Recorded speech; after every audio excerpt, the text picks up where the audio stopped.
Do you think Taylor Swift deserves Time Magazine's Person of the Year award, specifically during a genocide that she didn't speak up about? Let's discuss. So, yeah, Taylor didn't really talk about the Israel-Palestine conflict. However, she did have her tour this year. And we know that that tour brought a lot of wealth to the cities that she visited, because like people will go and travel from outside towns to go stay in those cities. And so the consumerism and the tourism basically is up. The cities do really well. It benefits them. And I think that she also donated some of her tour money to like charities while she was in each city. So she definitely did contribute to like the infrastructure of like the economy in the cities that she visited, right?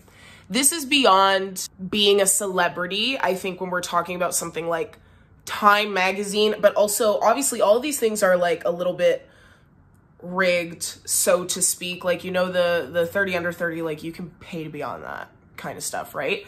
And, you know, a lot of people are saying the Person of the Year should be somebody, one of the reporters who's been risking their lives.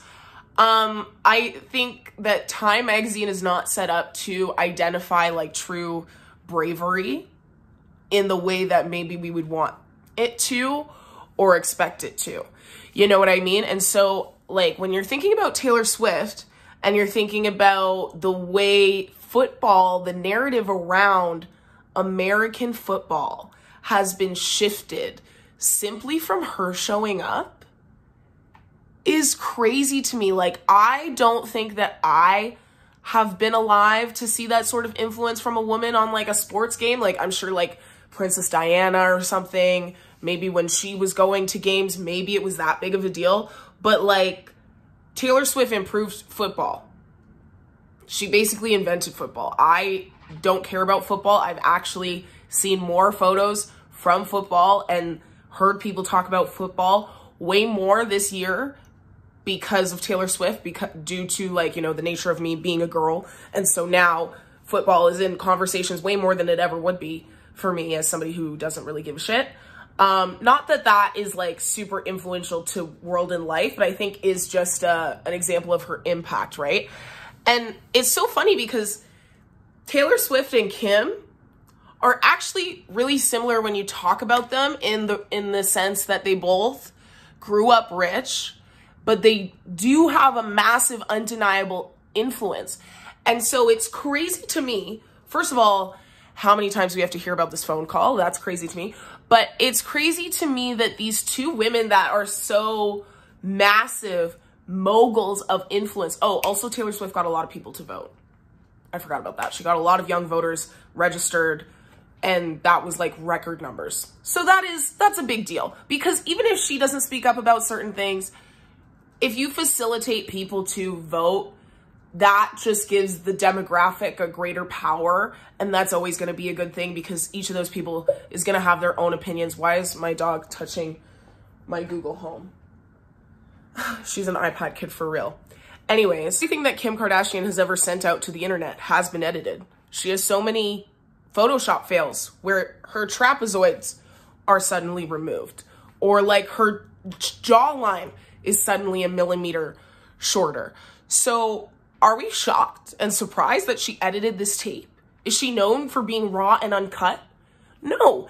And so to some degree, it's like a little bit of the internet's fault for taking her so seriously, but also all of this drama over like something that Kanye decided to say. Now, I am going to say something controversial here. He made her way more famous in the Black community. Popular music and controversy really feed off of each other, right? So that moment where Kanye took the mic away from Taylor and said, I'm gonna let you finish, but Beyonce had one of the best albums of the year. First of all, he wasn't wrong. Second of all, and don't come for me, Second of all, that made Black audiences around the world say, hey, who is this Taylor Swift girl? And they may have looked her up, but regardless, it would be on every sort of Black media outlet. It would be in Black people's mouths. Her name was in a lot of Black people's mouths for the first time after Kanye did that. When he says, I made her famous, we know that Taylor Swift has, well, right now she has a very universal audience, right? But when she started out, I think, you know, the audience is more younger girls. And that's fine, and you can make a big living off of that, right? But we know that something becomes really on fire once Black people start to pay attention.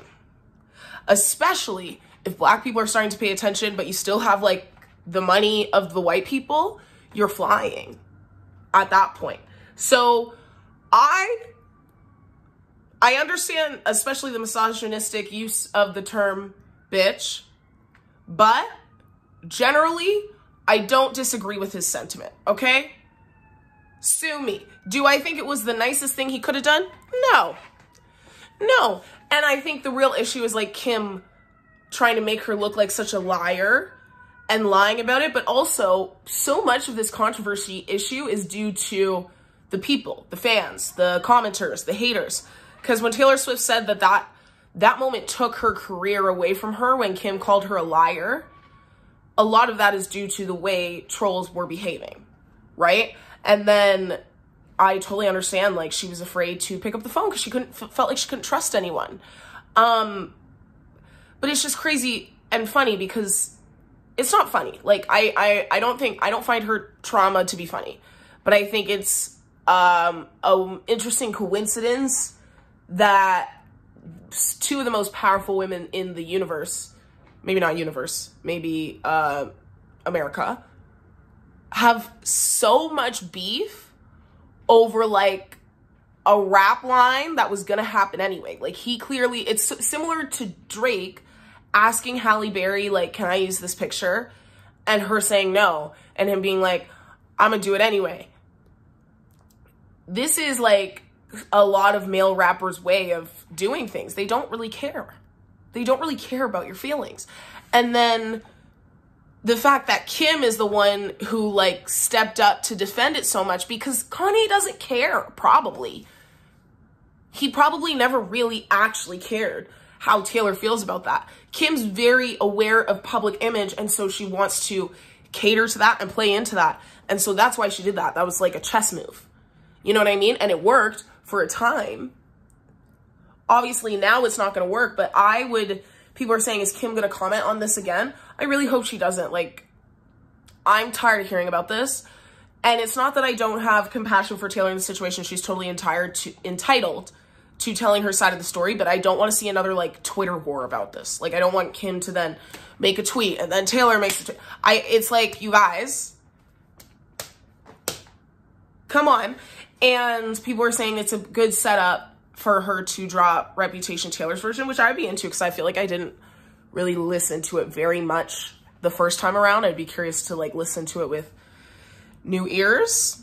But I think that this whole arc serves Taylor's victimhood. Like, it allows her to be the victim. It allows her to, like, look like she grew from the concrete, even though, like, her daddy, like, paid for her first set of sales. And again, that doesn't mean she's not talented. She's very talented. She also, like Kim Kardashian, came from a very springy beginning place.